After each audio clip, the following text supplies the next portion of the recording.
গল্পে নতুন মোড়। এবার শ্যামার জন্য অপেক্ষা করছে আরো নতুন বড় বিপদ, কারণ নিখিলদের দাদামশাই পরিবারের সকলকে জানায় যে পুষ্টি মতে নিখিলের জীবনে এমন কোনো মহিলা যদি থাকে যে গান গায় তবে নিখিলের সমূহ বিপদ। এই প্রসঙ্গে নিখিল বলেন, ধারাবাহিকের গল্প এখন খুব ইন্টারেস্টিং জায়গায় রয়েছে, কারণ আমি আর আমার বাবা বসন্ত চৌধুরী জেনে গেছি যে শ্যামা গান গাইতে পারে। দাদামশাই জানান যে পুষ্টি মতে নিখিলের জীবনে এমন কোনো মহিলা যদি থাকে যে গান গায় তবে নিখিলের সমূহ বিপদ। আমি এমনিতে কুষ্টিতে বিশ্বাস করি না।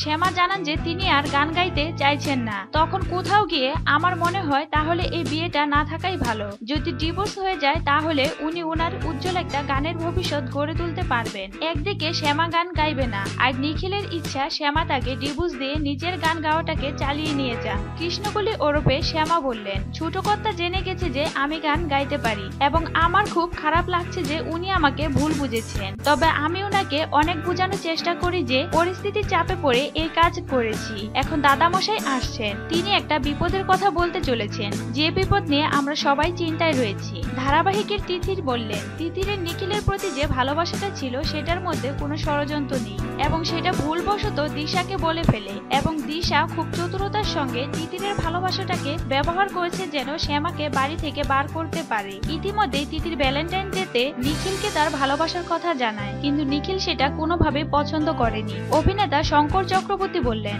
গল্প এখন খুব জটিল জায়গায় দাঁড়িয়ে রয়েছে, কারণ পরিবারের সকলকে কোনো কিছু বলা যাচ্ছে না যে রাধারানীর গানটা শ্যামা গাইতো। আমি আর নিখিল অপেক্ষা করছি কবে সেই সঠিক সময় আসবে বলার জন্য। নিখিল প্রথমে শ্যামাকে ভুল বুঝেছিল, কারণ নিখিল একদমই মিথ্যা কথা সহ্য করতে পারে না। সেই সময় আমরা ঠিক করি পরিবারের সঙ্গে কথা বলবো। সেই সময় একটা নতুন বিপদ এসে হাজির হলো। দাদামশাই এসে উপস্থিত হন এবং পুষ্টি বিচার করে কিছু একটা খারাপ সংবাদ নিয়ে আসছেন নিখিলের জন্য। তাহলে কি সত্যি শ্যামা ও নিখিলের ডিভোর্স হয়ে যাবে? জানতে হলে দেখতে থাকুন কৃষ্ণকলি। ভিডিওটি ভালো লাগলে লাইক, কমেন্ট ও শেয়ার করতে ভুলবেন না। এই ধরনের আরো ভিডিও পেতে মিডিয়া ভয়েসমেলের সাথে থাকুন।